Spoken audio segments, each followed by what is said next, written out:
We are going to do the official sample question paper that is available in the IIM website. It is relatively easy compared to CAT, so if you are confident about solving it, you can skip the video. General awareness. I am thinking 10 questions will come from this section. First question. Who among these was the first woman Prime Minister of a country? You can see 4 options. Hillary Clinton is not the answer, of course. United States of America does not have prime ministership. All the power is vested with the president, and of course she was the wife of Bill Clinton. She also fought the election in the year 2017. Option C is Margaret Thatcher. She was the Prime Minister of United Kingdom from the year 1979 to 1990. You would know that Indira Gandhi was the Prime Minister of India from the year 1966, so option C is out. So we now kind of narrowed it down to options A and B. The answer here is Sirimava Bandaranaike. She was the Prime Minister of Ceylon or Sri Lanka from the year 1960, 6 years before Indira Gandhi took office, so option B is the answer. Second question, the term Orange Revolution is used in the context of which country? The answer is Ukraine, and it was a revolution that happened from November 2004 to January 2005. Third question is who succeeded Morarji Desai as the Prime Minister of India? The answer is option C, Charan Singh. Now we come to the next section, data interpretation and logical reasoning. The bar chart below presents the revenue and profit of a public sector company in rupees crore for the years 2014 to 2018. Study the graph. It is not 11 to 15 but 4 to 8. Mistake, well, copy paste, I guess. Let's look at the graph. The questions 4 to 8 is based on this bar graph itself. The revenue, which is the total income in 2014, is 60 crores and profit is 20 crores. So total expenditure would be 60 minus 20 equal to 40 crores. In 2015, revenue becomes 100 crore and profit becomes 30 crore. It is very simple to read. I don't want to waste your time with it. So fourth question, the year in which the profit is 30% of the revenue is. There are 4 options. If you remember 2015, the profit is 30 and the revenue is 100. So the percentage of profit would be 30 by 100 into 100, which is 30%. So 2015 is the possible answer, but it is not in the options. But we have to make sure that there are no other year which the profit is 30% of revenue. In 2014, it is 20 by 60 into 100, 33.33. In 2016, it is 50 by 120 into 100, about 41%. In 2018, if you look closely and compare it with the profit figure of 2015, then you can say that it is not exactly halfway. Hence, instead of taking 20 plus 10, we take 20 plus 8, which becomes 28 by 140, exactly 20%. None of these comes up to 30, so answer is D, none of these. Fifth question, what is the profit as a percentage of revenue in the year 2018? The answer is 20% as described before. It is 28 and not 30. Now, even if we took it as 30, then the answer is going to be 21.4 and closest is 20, so still we get it right. The next questions are on the similar line. Very simple. Sixth is exactly the same kind. Answer is 2016. Seventh question, all you have to do is add each profits. 20 plus 30 plus 50 plus 10 plus 28 is equal to 138, option D. Eighth question, look at the diagram and you can see that 2017 there is a huge difference between revenue and profit. Profit percent is only 10 here. The answer is B, 10. Questions 4 to 8 belong to data interpretation. Question number 9 is an example of logical reasoning. Let's look at the question. The first letter changed from Q to R to S to T. So the next in series should be U. So option C or D. The second letter remains same, that is A. Third letter goes from R to S to T to U. Next should be V. So answer is option C, U, A, V.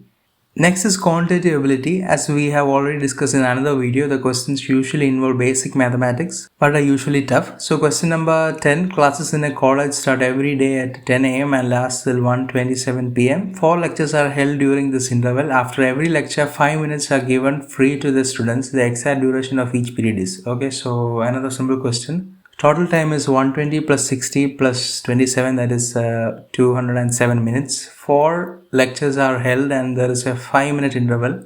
So there should be a total of 3 intervals, which is 207 minus 15, 192. Now dividing by number of lectures, which is 4, gives 48, option B. Question 11. A solid cube of 8 inches was painted red, green and blue on pair of opposite faces. It has been cut into 1-inch cubes. How many of small 1-inch cubes have exactly 4 faces painted? The maximum painted face can be 3 for these edge pieces. So option D, none of these. Question 12. The CEO of a construction firm wants to form a staff welfare committee consisting of 5 members. There are 6 civil engineers and 4 electrical engineers. How many different ways can the manager form this committee if he wants exactly 2 electrical engineers in the committee? So he wants 2 electrical engineers, which means 3 civil engineers fill the rest. Number of different ways will be 6C3 into 4C2. That is 6 into 5 into 4 divided by 1 into 2 into 3 into 4 into 3 divided by 1 into 2. Which is 120, option A. Question number 13. I am leaving this question to you all. I will leave the answer in the comment section in case you don't want to know which one the answer is. The reason to leave this question is to get a benchmark about how everyone is doing. If anyone doesn't get it, I will make sure to include this in the detailed lecture videos we will be making. Moving on to the next section, verbal ability and reading comprehension. Each question or a set of questions might have a different requirement. Let's look at the 14th question. Which of the following statements, if true, more seriously weakens the argument? So you have to read this passage, understand the summary of the passage, and then choose the one from options which will closely negate or weaken the argument made. I want you to read this passage and maybe list out some bullet points. You can pause if you want. This is my list of points. 1. Microfiber synthetic clothes are increasing. 2. It provides same durability and less stress on natural resources. Third point is, even though it is good, it is 3 times as expensive and hence cannot be seen as a financially viable substitute at this time. So in conclusion, it says synthetic is good but not financially viable at this time. Let's look at the options starting from E.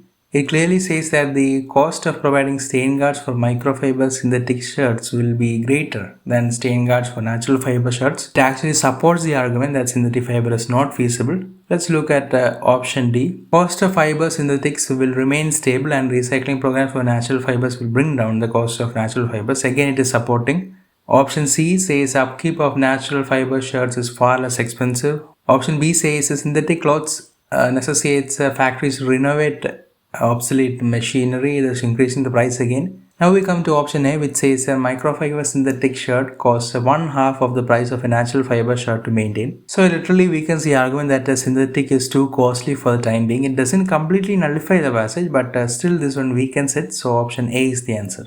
In the 15th question, the answer is option A, promotion and resolve. Sonia felt that her promotion was being held back and she resolved to get a postgraduate certificate in rural development as soon as possible. Question 16, the answer would be option D, since corrosion destroys metal, erosion does the same with rocks. Question 17, minority aspirations cannot forever be kept in check with the gun. Question 18 to 20 is a passage-based question. Reading comprehension, RC questions form a main part of VIA-RC section. You can read through passage and get an overall idea, then try answering the questions. You can pause the video and try for a couple of minutes. Reading comprehension is not that hard once you read more and more articles. I am planning to select 3-4 articles in a week, walk you through it, and then you can read the same through the link I provide. It will help you to understand it properly and improve your knowledge. I am hoping to start it by next week. If you have any opinions about it, please let me know through the comments. So let's go by paragraph. First paragraph says, education enriched lives. Example of Republic of Korea after war. Even lowest interest to the country was too risky during those times. Second paragraph says, educating well through innovative policies. As a result, Korea achieved universal literacy and became a high-income country. Third paragraph can see benefits of education in other countries as well, what education does to individuals and societies. For individuals, education promotes employment, earnings, and health. It raises pride and opens new horizons. For societies, it drives long-term economic growth, reduces poverty, spurs innovation, strengthens institutions, and fosters social cohesion. Last paragraph, education advances the World Bank Group's twin goals, ending extreme poverty and to generate a real return on education by helping students to learn and acquire skills. World Bank report says learning is not happening in many countries and communities. Schooling without learning is a terrible waste of money. So overall, this passage says that education can lift up countries if properly done. Education becomes complete when there is learning and acquiring skills. Question number 18. What is the key argument the author emphasizes above? Let's look at option D. It says investing in education today can be a safeguard towards a constant foreign aid. That is not at all true.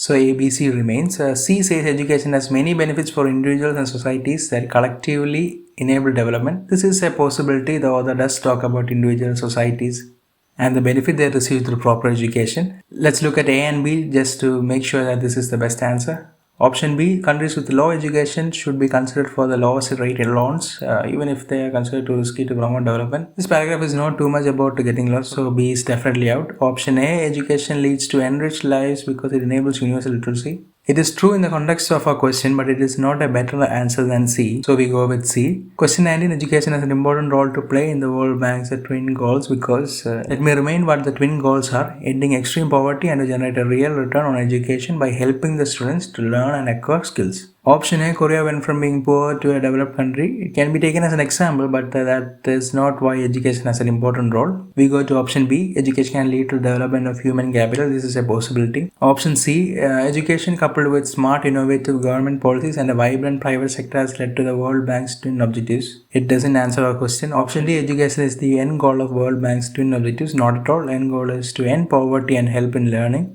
So option B is the answer. Question number 20. On the relationship between learning and education, there is 4 options. It can be confusing between A and B, but answer should be B. As it says in the passage, education becomes complete only when learning happens. So option B, education happens when learning happens, should be the right answer. Since the total number of questions in the exam is 100 and need to be solved in 120 minutes, the questions won't be CAT level. So it will be from easy to medium level. But we are not so sure how the questions will be framed. Anyways, we'll be starting from the base. Short videos covering each topic will be uploaded soon. If the video is useful for you, consider subscribing to the channel. Thank you, stay safe and see you again.